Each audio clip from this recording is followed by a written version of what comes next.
Well, I suppose the most interesting thing this week is that there's been a huge row over Gordon Brown and his style of government. I mean, PMQ's Prime Minister's Question Time was dominated by the allegations that Alistair Darling had made about the forces of hell having been unleashed by his neighbour Gordon Brown. It just seems so odd that we're only weeks away from a general election, and yet the thing that's really sort of animating the Labour Party is not what to do in the next 5 years, but the sort of enmities that have grown up over the last 13 years. And the one thing that really worries me is that at a time of real sort of economic peril for this country, with the national debt at such a level, that the Prime Minister and the Chancellor are spending their time slagging each other off behind the scenes and plotting against each other instead of uniting in the interests of the country. Well, opinion polls, of course, influence how people see politics. But the critical thing is that the Conservative Party is going into this general election campaign in the lead. And the one thing that we do know is that across the country, there's a mood for change. Overwhelmingly, if you ask people, do you think the country's going in the right direction? They say no. What we need to do between now and polling day, whenever that is to ensure that as many people as possible recognise that the only way that they can secure lasting change is by voting for David Cameron and the Conservative Party. It's a straightforward choice, and I hope that over the next few days and weeks we'll have the opportunity to say more in detail about how we will deal with the economic crisis that we have and the huge debt mountain that we've got to overcome, how we'll heal our broken society with radical education and welfare reform, and also how we'll reform our broken political system so that Westminster itself, after a general election, can be a reformed and cleansed place. I think, critically, elections always tend to boil down to better the devil you know, or it's time for a change. And Gordon Brown's been fighting very, very hard at this time to say, look, I'm the person who's Mr. Economy. This is a time when the economy is front and centre. Stick with me. But I think most people, if they look at Gordon Brown's economic record, particularly over the course of the last 3 years, will say, look, 5 more years of you isn't going to change anything for the better.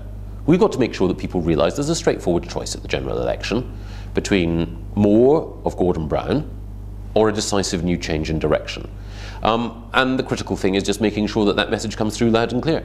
One of the things I've learned about politics, I've only been an MP for 5 years, is that you have to never stop trying to get your message across. People lead busy lives. There are lots of claims on their time. I suspect that most people on this particular Friday when we're chatting are far more interested in Ashley and Cheryl Cole, far more interested in whether or not John Terry's antics have imperiled or strengthened England's chances in South Africa, far more concerned about what happened in the tragic Birmingham case with that little girl Kira Ishak than they are with what's happening in Westminster. And that's absolutely right, because the Westminster game can sometimes put a lot of people off. But because people are quite rightly preoccupied with lots of other issues in their own lives, that means that when they hear from politicians, there's a duty and an obligation on politicians to try to make sure that that message is clear and simple, so that when people do decide how they're going to vote, that we have presented the issues in a way which helps them make up their minds so they decide what it is that they want for the country.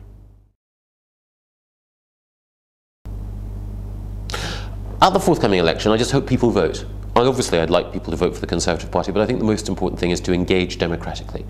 I know that there are a host of issues that people are concerned about. I think that, given the state of the economy, people are worried about jobs, about mortgage rates, and critically, about whether or not we can get the country out of the economic mess that we've been pitched into for the last 2 years. I completely understand and get that concern, and I've communicated it direct to David Cameron. I think people are also worried about whether or not the state of education in our part of the world is going to improve.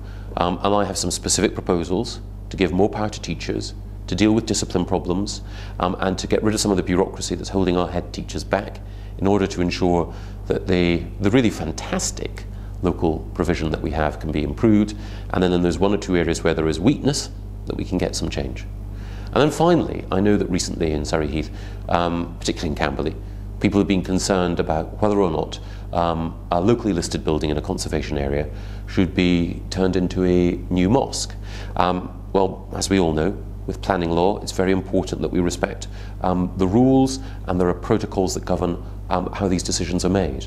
But one of the things that I've made clear is that I don't think it's right that another piece of Camberley's historic built environment should disappear. and I've asked that the planning application be withdrawn. And my own view is that the planning officers were very clear that this is an application that should have been turned down.